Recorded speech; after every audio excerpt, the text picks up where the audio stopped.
கொஞ்சம் அமைதி.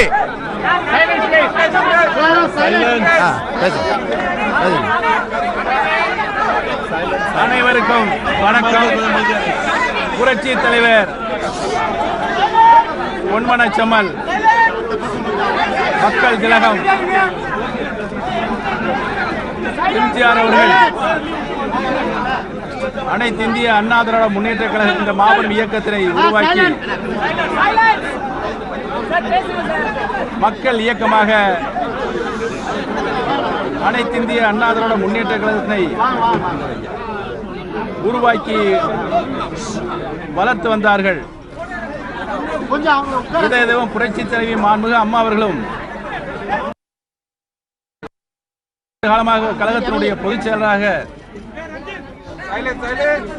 இயக்கத்திற்கு வந்த சோதனைகள் எல்லாம் வென்றெடுத்து இயக்கத்தை தொண்டர்கள் இயக்கமாகவும் மக்கள் இயக்கமாகவும் புரட்சி தலைவர்களுடைய வழிவந்த பாதையில் இயக்கத்தை நடத்தி வந்தார்கள். அனைத்து இந்திய அண்ணா திராவிட முன்னேற்ற கழகம் புரட்சி தலைவர் புரட்சி தலைவி மாண்புமிகு அம்மாவுடைய மரணத்திற்கு பின்னால் சசிகலா அவருடைய குடும்பத்திற்குள்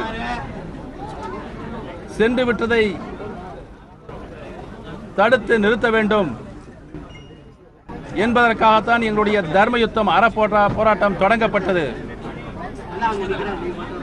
தொண்டர்களுடைய விருப்பம் மக்களுடைய விருப்பமாகத்தான்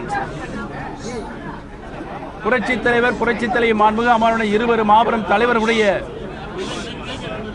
கொள்கையின்படியும் எங்களுடைய அடிப்படை கருத்தாக அந்த கருத்தை வைத்து தர்ம யுத்தம் தொடங்கப்பட்டது. அந்த தர்ம யுத்தத்திற்கு இன்றைக்கு முதல் வெற்றியாக சசிகலா குடும்பத்தை விலக்கி வைப்பது என்று அவர்கள் தரப்பில் முடிவெடுத்திருக்கின்றார்கள்.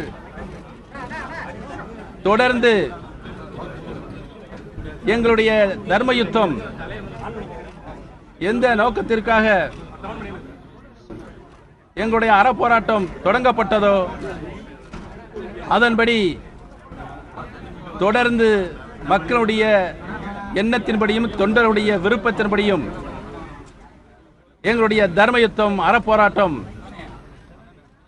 உறுதியாக வலுப்பெற்று அனைத்து இந்திய அண்ணா திராவிட முன்னேற்ற கழகம் தொண்டர்கள் இயக்கம் தான் என்பதை நாங்கள் நிரூபித்து காட்டுவோம் என்பதை தெரிவித்துக் கொள்கிறேன்.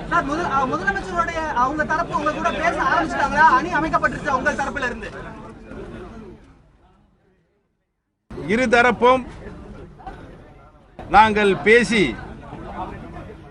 தொண்டர்கள் விருப்பம் எதுவோ மக்களுடைய விருப்பம் எதுவோ அதுவை நடைமுறைப்படுத்துவதற்கு இருதரப்பும் உட்கார்ந்து பேசி முடிவெடுப்போம் என்பதை தெரிவித்துக் கொள்கிறேன்.